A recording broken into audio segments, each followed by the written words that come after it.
है ना। ये तो अपने अपने लेने की, अगर कोई ढक्कन लाया तो पानी उतने ही मिलेगा, अगर कोई कटोरी लाया तो, बोलो ना, कोई कटोरी लाया तो, कटोरा लाया तो, गिलास लाए तो, लोटा लाए तो, बाल्टी लाए तो, स्टील की टंकी लाए तो, लोहे की टंकी लाए तो, अगर पूरा का पूरा टैंकर लाए तो, बोलो ना, हाना तो हंसना बाद में, पहले बोलो, हंस तो घर में सकते हो।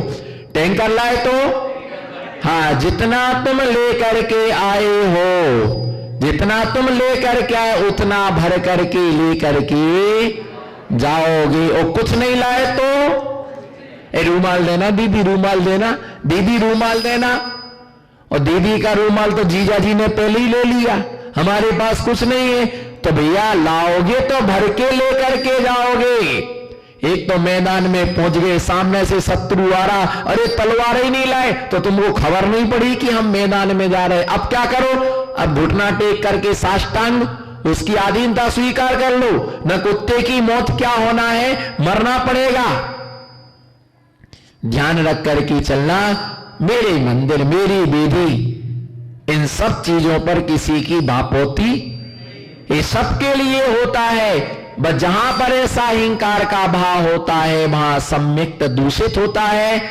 छो सम सम्यक दर्शन, छाए सम्यक दर्शन में तीर्थंकर प्रगति का बंध होता है। लेकिन जो उपसम सम्यक दर्शन है, भली वो निर्मल है, लेकिन उस उपसम सम्यक दर्शन में, उपसम सम्यक दर्शन से तीर्थंकर जैसी प्रगति का बंध नहीं हो सकता है। कारण क्या है, उस उपसम सम्यक का समय कम है।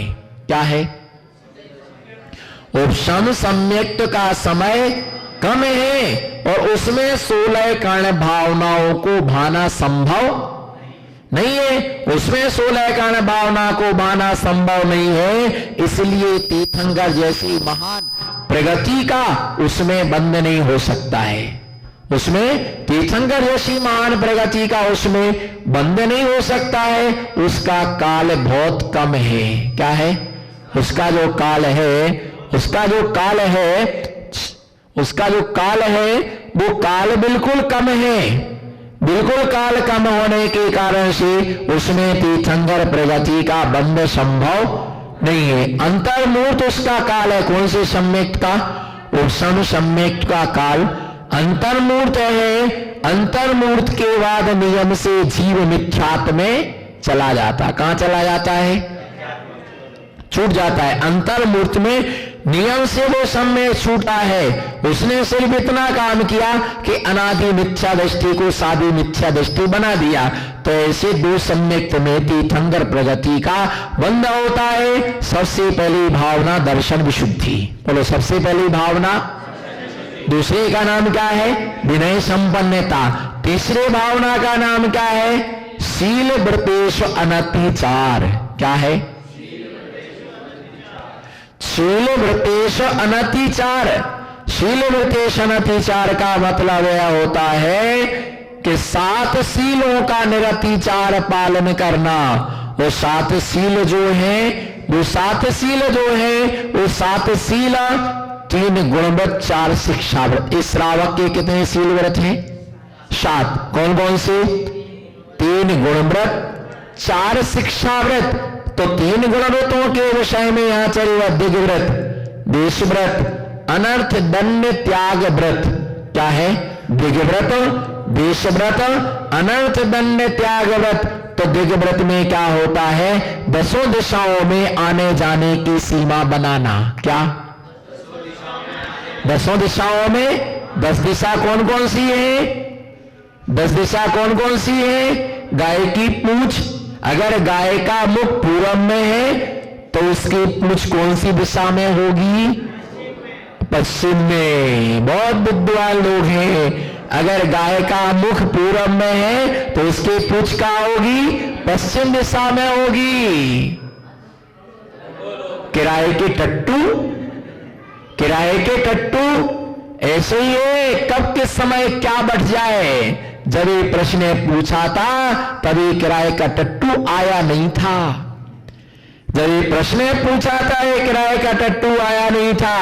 अगर गाय का मुख पूर्व दिशा में तो उसकी पूंछ जो है अधो दिशा में होगी, है ना, क्योंकि पूंछ नीचे लटकती है। पूर्व पश्चिम उत्तर दक्षिण नैऋत्य, है ना, नैऋत्य आग्नेय वायव्य आदि जो दिशा है ना, ये 8 और ऊर्ध्व दिशा अधो दिशा, इन दिशाओं में जाने का नियम लेना कि आज मैं पूर्व दिशा में इतने किलोमीटर तक जाऊंगा, पश्चिम में, उत्तर में, दक्षिण में आदि देश व्रत में होता है। जीवन पर्यंत में भारत देश के बाहर नहीं जाऊंगा। ऊपर कहां तक जाओगे? कहां तक का नियम लिया? मोक्ष तक। इनको मोक्ष जाना है, दुकान तो जा नहीं पा रहे, वो कहां जाना है? मोक्ष जाना है। कहां से मिलती गाड़ी भैया? एक मेरा भी टिकट करा देना आप, हम भी आपके साथ चलेंगे। इनको बहुत जल्दी है मोक्ष जाने की, मुझे नहीं जाना। जैसे लौंड के महीना में शादी नहीं होती है, अधिक तिथि जो होती है ना, उस तिथियों में क्या नहीं होता है, शादी कोई अच्छे काम नहीं करती। ये सुन रहा हो पंचम काल से मोक्ष नहीं होता, मुझे नहीं जाना भैया। ये ध्यान रख करके चलना कि ये जो है कि पंचम काल में मोक्ष नहीं होता है। क्या नहीं होता है? हाँ, तो बाजू देश में मैं ऊपर जाने का क्या नियम लेते हैं? पहले तो नियम लिया कि मैं भारत के बाहर, मैंने नियम लेके रखा मैं भारत के बाहर नहीं जाऊंगा। भारत में भी उन प्रदेशों में जाऊंगा जहां पर हमारे जैन तीर्थ हैं, हमारे जहां पर जिनालय हैं, हमारे जहां पर मंदिर हैं। और ऐसे देशों में मैं जाऊंगा, वहां भी मैं ऐसे देशों में जाऊंगा, वहां भी मैं ऐसे देशों में जाऊंगा जहां पर हमारी चर्या का क्या होता है, जहां सुलभता से आहार प्राप्त हो जाए। बोलो जहां, अच्छे से बोलो, जहां सुलभता से आहार प्राप्त हो जाए। हमारे विहार कराने वाले मिले, निहार क्रिया करने वाले मिले, जहां पर धर्म श्रवण करने वाले अच्छे अच्छे रतलाम जैसे श्रोता मिले, रतलाम जैसे श्रोता मिले, धर्म करने वाले मिले, दान देने वाले मिले, चौका लगाने वाले मिले, व्रत ग्रहण करने वाले मिले। उसी क्षेत्रों में जाऊंगा जहां धर्म नहीं है, उस क्षेत्र में मैं नहीं जाऊंगा। जहां हमारी चर्या नहीं पड़ सकती उस क्षेत्र में मैं नहीं जाऊंगा। जिस क्षेत्र में आकुलता व्याकुलता होती है उस क्षेत्र में नहीं जाना, उस स्थान पर नहीं रहना। भारत देश के बाहर नहीं जाऊंगा। क्या ये मेरा नियम है, आपका नहीं। आपको तो अभी रूस जाना है, चीन जाना है, जापान जाना है, अमेरिका जाना है ना, और कहां कहां जाना है? बहुत सारे देशों में आपको जाना है। अभी क्या करोगे घूम करके? क्या देखना है वहां जाकर के? भैया जाने की इच्छा तो नहीं है, बोलो जाने की, लेकिन जो पैसा बहुत बढ़ रहा है, कुलकुला रहा है कि मुझे कहीं ले चलो, मुझे कहीं। जो पैसा बढ़ रहा है करोड़ों रुपए का, अब जिसके पास बस स्टैंड जाने को पैसा नहीं है वो काहे को झक मार के जाएगा बस स्टैंड? वो तो अपने घर में ही टहल लेगा ना। और पैसा होगा तो टेम्पू, टेम्पू से ट्रेन, ट्रेन से हेलीकॉप्टर, हेलीकॉप्टर से पता नहीं दुनिया भर का जो पैसा है। एक बार विदेश जाने का मतलब होता है, बोलो एक बार विदेश यात्रा पर जाने का मतलब होता है 1 लाख रुपया अर्घम निर्पांति स्वाहा। वहां की ड्रेस है देखो, हाफ पैंट हाफ साइड है ना, पहन करके घूमते हैं। देखो सारे टिकट, वहां का भोजन, वहां के होटल, वहां का रहना, वहां के फोटोग्राफ्स, वहां पर घूमना, तो लाखों रुपए अर्घम निर्पांति। इससे से क्या करना है? मजे करो, बोलो हाथ उठाओ, क्या करना है? मजे करो, ऐश करो, भोगो, है ना। पैसा कमाया तो पाप किया और भोगा, बोलो अब जाओगे कहां? तो हमारी लक्ष्मण रेखा, पाप, पैसा कमाया तो पाप किया और उसको भोग रहे तो भी पाप किया। अरे पाप से भी पैसा कमाया तो कुछ पुण्य में तो लगाओ उसके लिए। तो इसलिए भारत देश के बाहर जाने का त्याग एक। दूसरा, उसके साथ में ऊपर जाने का मतलब है जहां तक हमारे तीर्थ क्षेत्रों के पर्वत हैं, जिन्हें भगवान का दर्शन होगा हम उतने ऊपर तक जाएंगे। और नीचे जहां पर गुफाओं में भगवान के दर्शन है हम उतने नीचे जाएंगे, उसके नीचे हम जाएंगे नहीं, उसके नीचे हम जाएंगे नहीं। एक महिला से मैंने पूछा नीचे कहां तक जाने का नियम लिया है, तो बोले जहां तक जितना गहरा कुआं है। मैंने कहा क्यों? बोले कहीं कूद करके मरना पड़ा तो नियम तो ना टूटे, नियम तो ना टूटे। मैंने कहा इतना बड़ा नियम तोड़ दिया, अब बचा क्या? तुमने आत्महत्या का भाव बना लिया, इतना बड़ा नियम तोड़ दिया तुमने, है ना। इससे बड़ा तुम्हारे पास में बचा क्या? तुम्हारे पास में अब तुम्हारे पास में कुछ भी नहीं बचा हुआ है। तो ऐसे 10 दिशाओं में आने जाने का क्या करना? नियम करना। दिग्विरुद्ध अनर्थ दंड त्याग, बिना प्रयोजन का कार्य नहीं करना। क्या बोलो? जैसे बोलो, बिना प्रयोजन का कार्य नहीं करना। जैसे प्रवचन सुनने को बैठे, एक चावल का दाना हाथ लग गया किस्मत से, वो एक चावल का दाना हाथ लग गया किस्मत से, उसको लेकर के वो कुतरना चालू हो गया, इससे क्या प्रयोजन सिद्ध होने वाला जी बताओ? अथवा एक कपड़े का धागा मिल गया, उसको उंगली में क्या कर रहे? उसको उंगली में लपेट रहे, उसको लपेट रहे। चिटाई का किनारा मिल गया, उसको मोड़ रहे। अथवा क्या कोई कागज मिल गया, उसको मोड़ रहे। पेन ले लिया तो हाथ पर क्या है? चित्र बना रहे, है ना, कुछ ना कुछ टेबल ठोक रहे। ये सब क्या है? ये सब क्या है? बिना प्रयोजन का कार्य, इसका नाम है अनर्थ दंड। द्रव्य चढ़ा हुआ था, साहब बाजू में एक आदमी बैठा था, उसका कुर्ता का जेब खुला हुआ था, उसमें सारा द्रव्य भर दिया बैठे बैठे। घर में जाके देखा इतना सारा द्रव्य किसने भरा? तो इसका ऐसे काम आदमी करते बिना प्रयोजन का एक काम है, ऐसे काम करने से महापाप करने का बंद होता। बिना प्रयोजन के अंगुलियां चटकाना, बिना प्रयोजन के हाथ हिलाना, बिना प्रयोजन के मुंडी मटकाना, बिना प्रयोजन के दांत किटकिटाना, इन सब से क्या होता है? ये सब अनर्थ दंड कहलाता। बिना प्रयोजन में घूमना, उठना, बैठना, ऐसे अनर्थ दंड त्याग व्रत, इसका में क्या? अनर्थ दंड का त्याग करना ही एक व्रत है। ये 3 गुण व्रत, 4 शिक्षा व्रत, सामायिक। क्या? सामायिक। सामायिक में समय की आवश्यकता नहीं होती है। बोलो, सामायिक में, सामायिक में समय की आवश्यकता नहीं होती है। समय में, सामायिक में समता भाव की आवश्यकता होती है। समय में समता भाव की क्या होती है? आवश्यकता होती है। और समता भाव जहां पर है, वहीं पर क्या है? वहीं पर क्या है? वहीं पर सामायिक है। जहां पर समता भाव है, वहीं पर क्या है? 1 घंटे बैठे हुए। उस सामायिक का मतलब, सामायिक का मतलब ये होता है, सामायिक का मतलब ये होता है कि चारों दिशाओं का दिग्बंधन करके,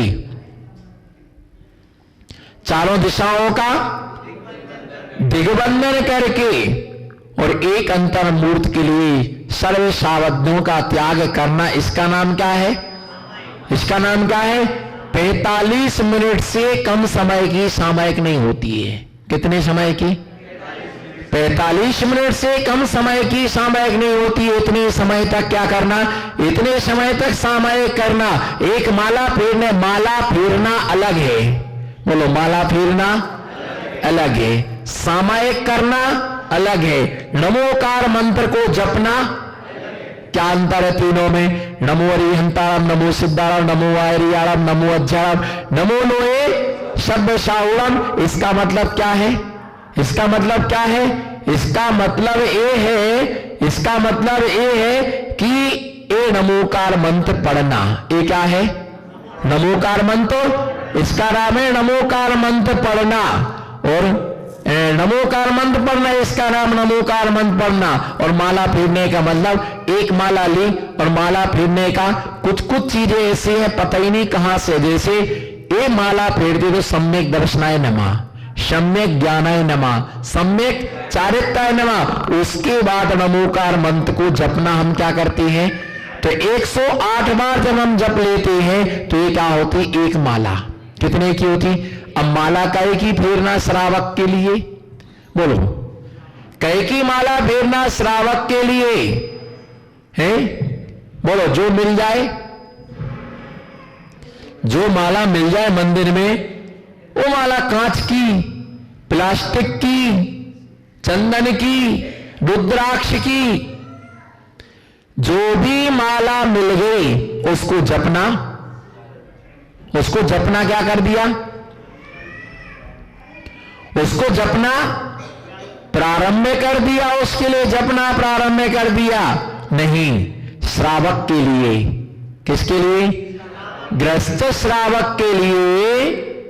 गृहस्थ श्रावक के लिए सोने की माला सबसे अच्छी। क्या? और यदि नहीं है सोने की माला तो चांदी की माला। यदि चांदी की माला अपने पास नहीं है तो मोती की, पन्ना की, हीरा की, ये माला सबसे अच्छी होती है। चंदन की माला गृहस्थ श्रावक को कभी नहीं फेरना चाहिए।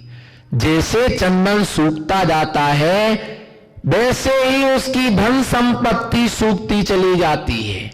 कांच की माला पर कभी नहीं फेरना चाहिए, प्लास्टिक की माला पर कभी भी माला ने नमोकार मंत्र, प्लास्टिक की माला पर नमोकार मंत्र कभी नहीं जपना चाहिए। मंदिरों में जो माला टंगी है धागा की, सूत की टूटी हुई है ना, उन मालाओं पर कभी नहीं जपना। और दूसरी माला लाए हो तो पहले जैसे भगवान की प्रतिष्ठा होती है उसी प्रकार से माला की पहले क्या करना? प्रतिष्ठा करना। उसके बाद जपना। भी बिना प्रतिष्ठित माला जपते हो तो उसको जपने से कोई फल।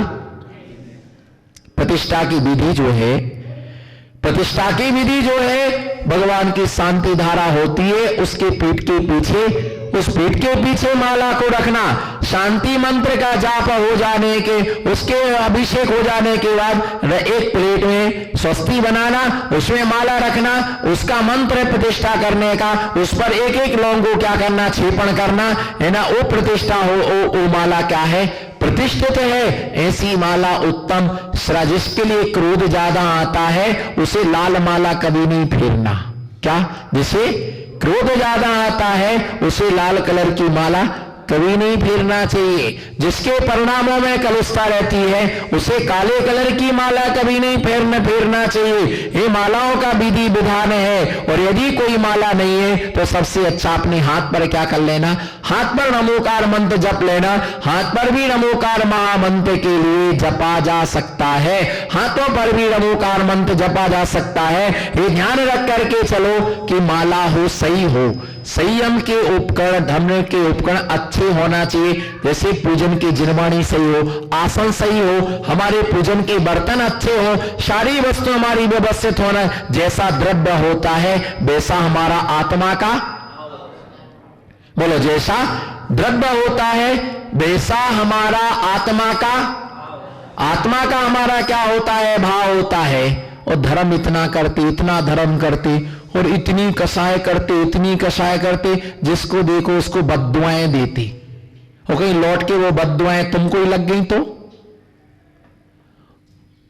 परंतु ये ध्यान रख के चलो, जिसके ऊपर गुरु का वरद हस्त है उसे दुनिया की कोई शक्ति, कोई बद्दुआएं उसका बाल बांका नहीं कर सकती। ये लिख लेना डायरी पर।